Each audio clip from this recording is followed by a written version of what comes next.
our eating habits should not reflect our identities. And so something also that you can start to do is if you know that you have friends that are either on a diet, it's going to be like put you in a weird position, or there are people in your life that you know aren't respecting these boundaries, you can also suggest doing non-food related activities when you hang out with them, right? Just so you can maybe take the focus a little bit away from the food, right? You can take the focus a little bit away from the food. Okay. And that means that like you don't need to create or sever ties with friends who have different approaches to food, right? You don't need to like cut people off. You don't need to, you know, do anything passive aggressive or be weird, right? But you can protect yourself around this, right? You don't need to put yourself in a position of food when you want to hang out with people. Now that's when you have control, right? That's when you with your friends are like deciding what to do. But what if it's like a family event,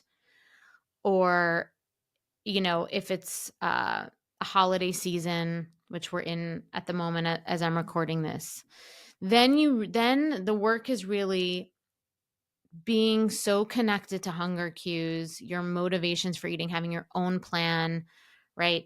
Having your own eating strategy, you know, making food something that you're deeply connected to, and eating something you're deeply connected to, and it's not really going to be influenced by the people around you. That is the work that you want to do. That you're so attuned to your own strategy for eating that you know that you're not really going to be influenced regardless of if it's a party or whatnot, if it's family or people's comments.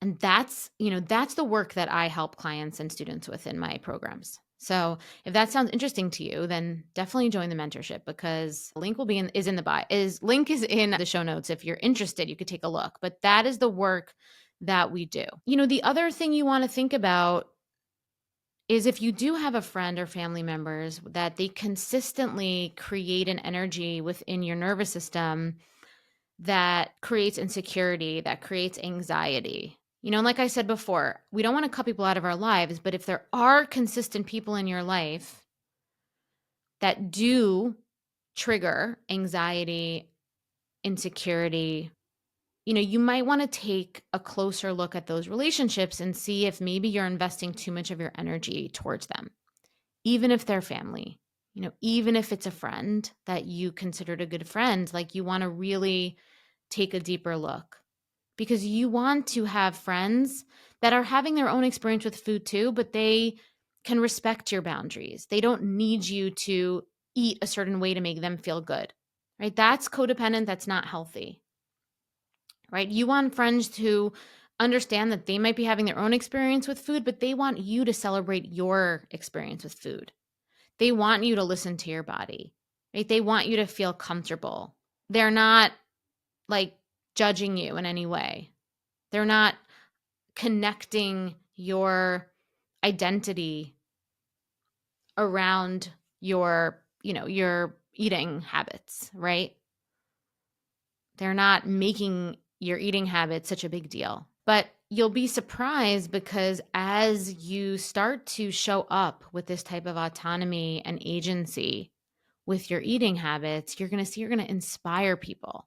A lot of people get stuck in diets and this contracted attitude about eating because they don't have a model of somebody who is coming at it from this like intuitive, sovereign place, right? Where you are, nothing is off limits, and but you're also not going to eat when you're not hungry, right? It's foreign to people to lead themselves this way with eating.